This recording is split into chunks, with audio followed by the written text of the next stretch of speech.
মমতা বন্দ্যোপাধ্যায় যে এই দুষ্কৃতীদের ভালোবাসে, এই বার্তা তো মমতা বন্দ্যোপাধ্যায় পৌঁছে দিয়েছে তার কর্মীদের। বিজেপি নামক এই রাজনৈতিক দলটি এই যে বহুত্ববাদে বিশ্বাস করে না, তারা সব কিছু একমুখীকরণ করতে হবে। দেখুন, এক দেশ এক ভোট শুনতে ভালো, ওই যে বললাম একমুখিতা। আপনি ভাবুন আমাদের দেশে কি কি সরকার আছে। একেবারে স্থানীয় সরকার, পঞ্চায়েত, মিউনিসিপ্যালিটি বা কর্পোরেশন, রাজ্য সরকার। এখন এক্সিকিউশনের সঙ্গে আপনি ল মেকিং একই প্ল্যাটারে দেবেন, এটা সঠিক নয়। পঞ্চায়েতের যে ইস্যু তার সঙ্গে রাজ্যের ভোটের ইস্যু বা কেন্দ্রের ভোটের ইস্যু এক কখনোই হতে পারে না। ধর্মীয় উন্মাদনা রাজনীতি এনেছে কিন্তু এই রাজ্যে তৃণমূল কংগ্রেস। পর্দার পিছনের যে জোট তৃণমূল কংগ্রেস এবং বিজেপি, এই জোটের বিরুদ্ধে আমি মনে করি ধর্মনিরপেক্ষ শক্তির জোট হওয়া প্রয়োজন ছিল। তমলুকের তৃণমূল প্রার্থী দেবাংশু ভট্টাচার্য ইতিমধ্যে তাকে দেখা গেছে যে বিজেপির পতাকা টেনে ফেলায়, এবং এই একই দৃশ্য আমরা দেখেছি যাদবপুরে, যেখানে সৃজন ভট্টাচার্যের দেওয়াল লেখান সেখানে মুছে ফেলেছে রাতের অন্ধকারে কেউ এসে, এবং বলা যাচ্ছে যে প্রতিদ্বন্দ্বিতায় আছে তারা মুছে ফেলেছে। এই বিষয়গুলো কি কিভাবে দেখছেন লোকসভা ভোটের আগে? দেখুন, এই তৃণমূল কংগ্রেস নামক এই রাজনৈতিক দলটি এই ধরনের এই যে দুষ্কর্ম, তার সঙ্গে এরা খুব সহজেই পরিচিত হয়ে যায়। এই রাজনৈতিক দলটি আসলে দুষ্কৃতী এবং দুর্নীতিগ্রস্ত মানুষদের সমাহারে তৈরি একটি রাজনৈতিক দলে পরিণত হয়েছে। দুর্ভাগ্য হলেও এটাই সত্য ঘটনা। আর তাছাড়া তো মমতা বন্দ্যোপাধ্যায় একসময় ওই থানা থেকে গুন্ডা ছাড়িয়ে এনে বলেছিলেন না, আমরা গুন্ডা কন্ট্রোল করি আমি। ফলে বুঝতেই পারছেন ওনার কন্ট্রোলে থাকা গুন্ডাগুলো এখন ওনার কন্ট্রোলে আর নেই। ফলে তারা কেউ দেয়াল লিখন মুছে দিচ্ছে, কেউ বা ধরুন ওই পতাকা ছিঁড়ে ফেলছে, আবার কেউ বলছে পুলিশের, কেউ আগে বলতো পুলিশের গাড়িতে বোম মারো, তার অবশ্য কোন স্থান হয়েছে জেলে। আবার কাউকে মমতা বন্দ্যোপাধ্যায় বলছে তুই বাস স্ট্যান্ড নিয়ে কি করবি, তুই তো ভালো বোম বাঁধিস। ফলে এই যে বোম বাঁধা, বোম মারা, ছিঁড়ে ফেলা, এই কালচারের সঙ্গে তৃণমূল কংগ্রেস দারুণ অ্যাডাপ্টেবিলিটি তৈরি করেছে, এবং তাদের যে কর্মী বাহিনী তৈরি হয়েছে তারা ওই মমতা বন্দ্যোপাধ্যায় সেই অমোঘ বাণী ফলো করছে। কারণ তারা তো দেখেছে মমতা বন্দ্যোপাধ্যায় যাকে বোম বাঁধে এইটা জানে, যার সম্পর্কে মমতা বন্দ্যোপাধ্যায় তাকে এমএলএ টিকিট দেয়। ফলে মমতা বন্দ্যোপাধ্যায় যে এই দুষ্কৃতীদের ভালোবাসে, এই বার্তা তো মমতা বন্দ্যোপাধ্যায় পৌঁছে দিয়েছে তার কর্মীদের। ফলে তারা দুষ্কর্মের সঙ্গে যুক্ত হতে পারলে নিজেদের মনে করেন যে তারা বড় নেতা হতে পারবেন।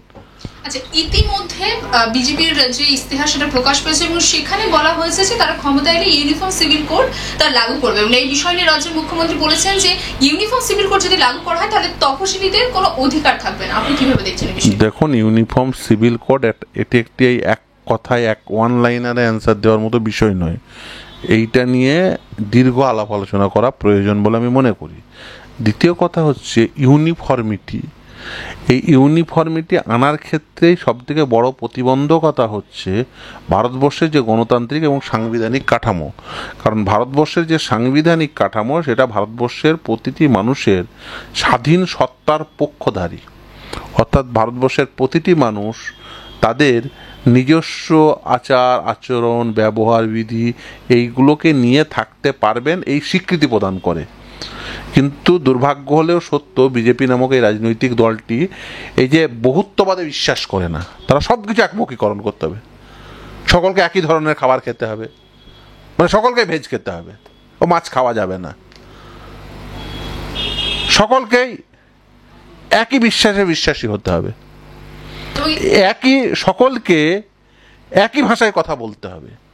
এই রকম একটা ধারণা থেকে এই রাজনৈতিক দলটি নিজেদের পরিচালনা করার চেষ্টা করে। বিশেষ করে এরা যে আদর্শায়িত হয় সেই আদর্শটি হলো একটি ভ্রান্ত আদর্শ, যে আদর্শ ভারতবর্ষের যে ইথোস তার সঙ্গে যায় না। কারণ ভারতবর্ষের মূল কথাই হচ্ছে বৈচিত্র্যের মধ্যে ঐক্য। ভারতবর্ষের মূল কথা এই নয় যে ওই একমুখিতা। ভারতবর্ষের গণতন্ত্রের মূল কথাই হলো বৈচিত্র্যতা। এই বৈচিত্র্যতা রক্ষা করার জন্য ভারতবর্ষের সংবিধান নির্দিষ্টভাবে লিখিত হয়েছে এবং বারবার এই সংবিধানের ইন্টারপ্রিটেশন করতে গিয়ে বারবার সুপ্রিম কোর্ট সহ দেশের সাংবিধানিক আদালতগুলো অর্থাৎ হাইকোর্টগুলো বারবার সে কথাই বলেছেন। এখন দুর্ভাগ্য হলেও সত্য, তারা কিছু ভোট পেয়ে মনে করেন যে আমরা যা ইচ্ছা তাই করতে পারি, কিন্তু এই যদি সাংবিধানিক গণতন্ত্রকে রক্ষা করতে হয় ভারতবর্ষের, তাহলে এই যে বহুত্ববাদ তাকেও রক্ষা করতে হয়, নাহলে ভারতবর্ষের গণতন্ত্র দুর্বল হবে বলে আমি মনে করি। আচ্ছা, এই একই ইস্তেহারে বলা হয়েছে এক দেশ এক ভোটের কথা জানিয়ে রাজ্যের মুখ্যমন্ত্রী বলেছেন যে এক দেশ এক ভোট হলে পরে মানুষের যে অধিকার, গণতান্ত্রিক অধিকার, সেটা চলে যাবে, একটা একনায়কতন্ত্র এবং স্বৈরাচারী শাসন সৃষ্টি হবে। সত্যি কি তাই? দেখুন, এক দেশ এক ভোট শুনতে ভালো, ওই যে বললাম একমুখিতা। আপনি ভাবুন আমাদের দেশে কি কি সরকার আছে। একেবারে স্থানীয় সরকার, পঞ্চায়েত, মিউনিসিপ্যালিটি বা কর্পোরেশন, রাজ্য সরকার এবং কেন্দ্রের সরকার।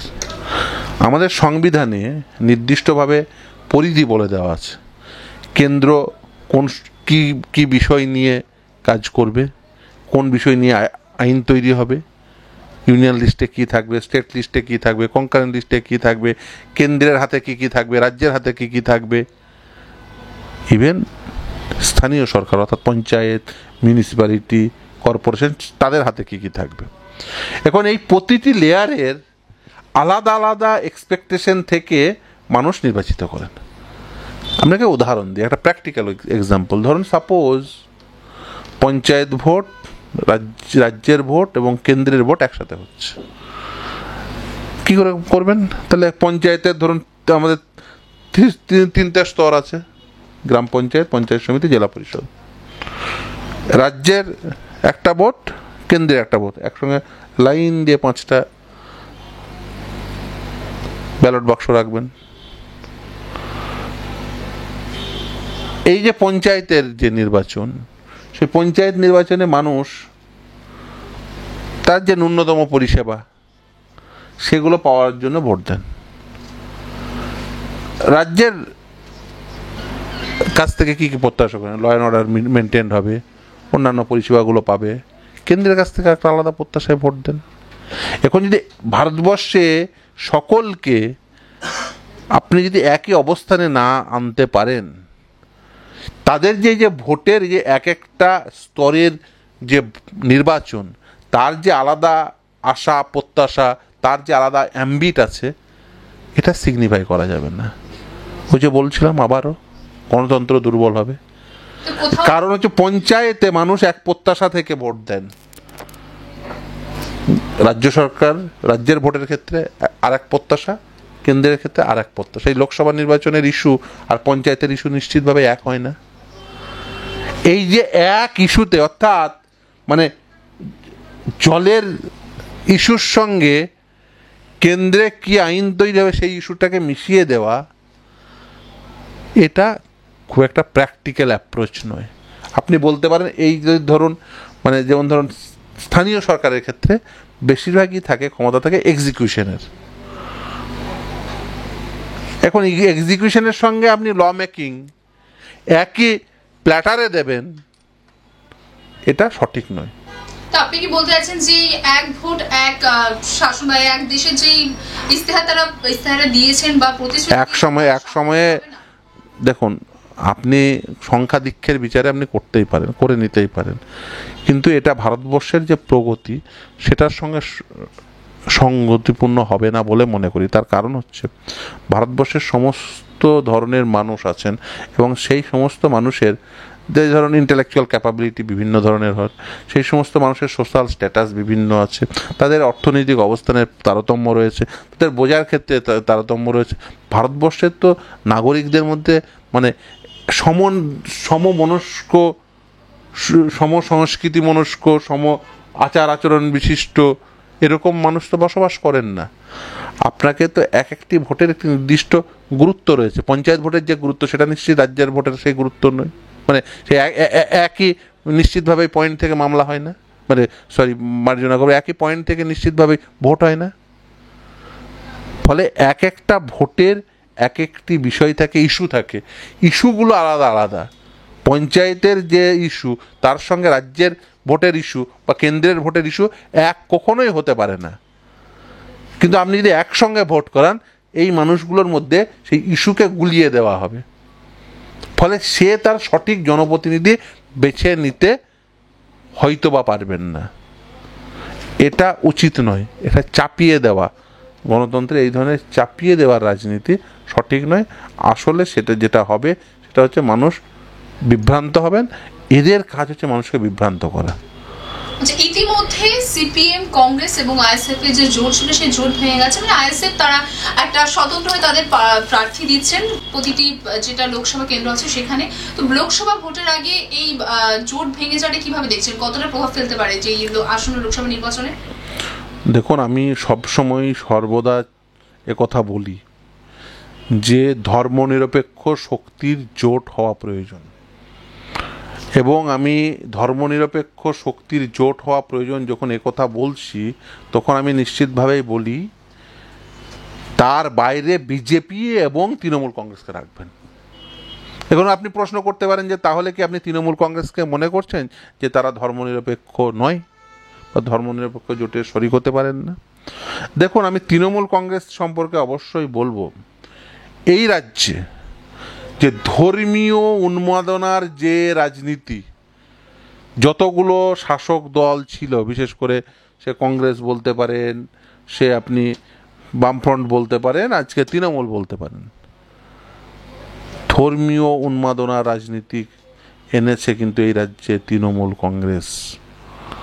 আচ্ছা, তার আগে আপনি কখনো দেখতেন যে কোনো মুখ্যমন্ত্রী হিজাব পরে বা মাথায় টুপি দিয়ে রোজা ভাঙছে, ইফতারি করছে, ইফতার পার্টি?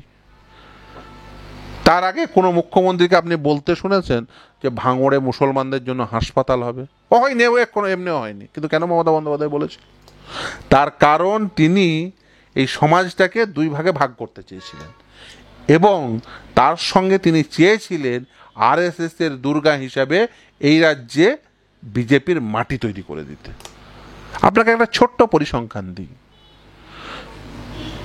মমতা বন্দ্যোপাধ্যায় আসার পূর্বে, ক্ষমতায় আসার পূর্বে এই রাজ্যে কতগুলো শাখা ছিল আরএসএস এর, আর আজকে আরএসএস এর শাখা কতগুলো, কত শতগুণ বেড়েছে। মমতা বন্দ্যোপাধ্যায় সেই ক্ষেত্র তৈরি করে দিয়েছে।